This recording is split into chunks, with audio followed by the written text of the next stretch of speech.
Hello, and welcome to another thought-provoking episode of Furries in the Media, the series that takes a look at video clips that feature furries and reviews them based on how the furry fandom is represented. I'm your host, Abergwine, and today, let's check out Omaha's KETV News coverage on furries. All right, you may have seen them around town and wondered, who are those guys in the animal suits? Well, we discovered they're part of a group called Furries. They dress up for a variety of reasons, and their popularity in Omaha is growing. Here they're talking about the individual fursuiters, not necessarily the group as a whole, so I think it makes sense that they're talking about how the individuals dress up in animal costumes. They're not real animals. They're not mascots. Not even Disney characters. They're furries. People who dress up in animal costumes because they like to.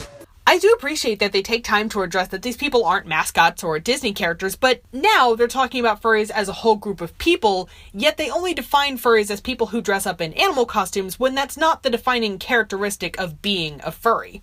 It's become a subculture, complete with websites, conventions, and online communities. It's a social thing.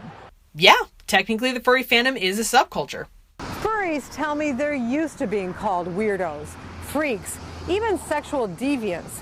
The question is it harmless to dress up like an animal, or is it just plain weird?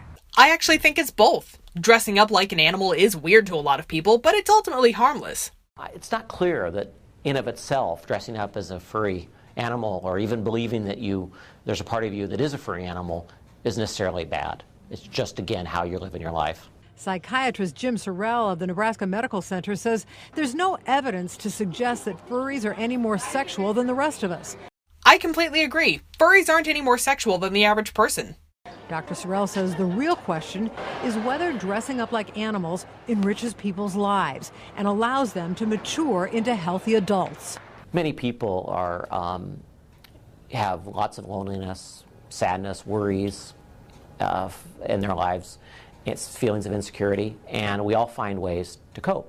Some people play tennis for fun. Some people go golfing. Some people go to bars. They drink a lot of beer. Some people even take drugs. Instead of doing all those things, we decide to put on costumes. This is exactly what I've been saying in some of my other videos. Having any hobby or pastime can enrich and improve the overall quality of the individual's life. It's just a way that people choose to spend their time so they can forget about their worries for a while. Let's take a look at the review stats. Information accuracy is 75%, and the spirit of the clip is 100%, giving us an average of 88%.